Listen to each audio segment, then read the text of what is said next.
संगम का क्षेत्र है, गंगा का किनारा है और पांटोन पुल है। और पीछे आप देख भी रहे होंगे ये कलकल बहती हुई गंगा बहुत कुछ बयां कर रही है। इस समय हम जिस जगह पर खड़े हैं ये संगम क्षेत्र का पांटोन पुल है और यहाँ पर थोड़े ही समय बाद माघ मेला शुरू होने वाला है। माघ मेला शुरू होने में मात्र एक हफ्ते का समय रह गया है। इस बार 3 जनवरी से लेकर 15 फरवरी तक माघ मेला होना है और उसी की तैयारियां लगातार चल रही हैं। धीरे धीरे देखते देखते पांटोन पुल बन चुके हैं। संगम क्षेत्र की जो रेती है वहां पर नगर बसना शुरू हो गए हैं, तंबूक नगरी बसना शुरू हो गई है। साधु संत भी दूर दूर से आने लगे हैं और जो भी काम है उस काम को लगातार पूरा करने की कोशिश की जा रही है, जिससे जल्दी से जल्दी यहाँ पर जो बाकी कार्य है वो भी पूरा हो सके। और वर्तमान में आप देख रहे हैं कि किस तरह से यहाँ पर जो कार्य है वो चल रहा है। और अगर पुल की बात करें तो ये पुल भी शुरू हो गया है। जितने भी पुल है लगभग सभी पुल शुरू हो गए हैं और इस पुल के माध्यम से जो भी और विकास कार्य है उसको तेज करने की कोशिश की जा रही है। जो बाकी कार्य हैं उसको संपादित करने की कोशिश की जा रही है। इस माघ मेला को महामाघ मेला कहा जा रहा है कि इस बार का जो माघ मेला है 75 साल के बाद आ रहा है, विशेष संयोग बन रहा है। और महाकुंभ के बाद ये विशेष संयोग ये जो आ रहा है इसमें लोगों को विशेष पुण्यफल भी प्राप्त होंगे। इस बात को लेकर जब हमने साधु संतों से बात किया तो उन्होंने भी बहुत कुछ बताया। लेकिन आइए आज हम बात करेंगे साधु संतों से, समझने की कोशिश करेंगे कि आखिर जो तैयारियां हैं तैयारियों को लेकर उनका क्या कहना है और साथ ही साथ ये जो माघ मेला है इस माघ मेला को लेकर उनका क्या कहना है। आइए बात करते हैं और समझने की कोशिश करते हैं कि आखिर इस बार की तैयारियों को लेकर साधु संत कितना संतुष्ट हैं और वो क्या कह रहे हैं। जी महाराज जी, एक अपने परिचय बताएं। मैं स्वामी रामतीर्थ दास अयोध्या से आता हूँ और यहाँ प्रयाग क्षेत्र में मैं 62 से आ रहा हूँ। इसके पूर्व अपने पूज्य गुरुदेव के साथ आता था।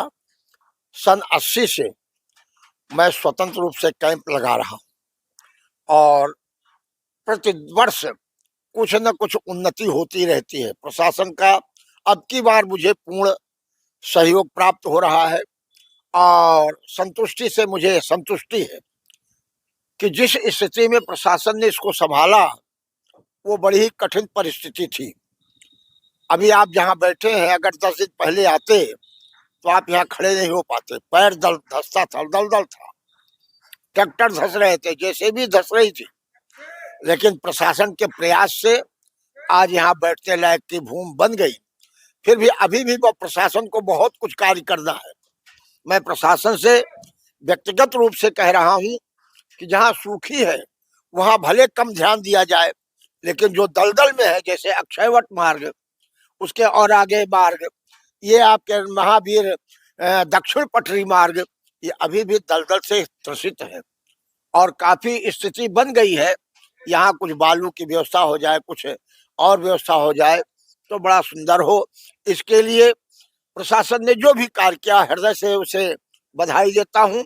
और इसमें प्रमुख भूमिका हमारे खाक चौक को व्यवस्थित करने के लिए, और खाक चौक ही नहीं कहूँगा, मैं तो ये कहूँगा पूरे मेला पर अपना दर्शन कराने के लिए प्रशासन के साथ खड़े होकर के हमारे जगत गुरु सतुआ बाबा संतोषाचार्य जी महाराज जी ने बहुत ही अथक प्रयास खाक चौक में किया। और अब की बार उन्होंने संतुष्टि से सभी महात्माओं का वितरण, जमीन का वितरण किया और सभी प्रसन्न होकर के अपना अपना कैंप लगा रहे हैं। पर विशेष रूप से प्रशासन से यही मांग है कि थोड़ा और ध्यान दिया जाए। बहुत बढ़िया सरकार ने आपकी व्यवस्था की, इसके लिए खूब खूब हृदय से बधाई है और धन्यवाद है। जय सिया राम। महाराज जी, इस बार के माघ मेला को महामाघ मेला कहा जा रहा है, इसके विषय में क्या कहेंगे। माघ मेला को महामाघ मेला इसलिए कहा जा रहा है कि अभी महाकुंभ हुआ है और महाकुंभ के बाद माघ मेला का जो ये नक्षत्र आया है, ये 75 वर्ष बाद वो योग जो 75 वर्ष बाद पहले नक्षत्र, घड़ी, लग्न, मुहूर्त था, वही अब की बार भी आ रहा है। और रविवार का योग पुख नक्षत्र योग बन रहा है, सबसे बढ़िया योग बन रहा है, क्योंकि सब नक्षत्रों में पुष्य नक्षत्र सबसे श्रेष्ठ माना जाता है, इसलिए इसको माघ मेला कह रहे हैं।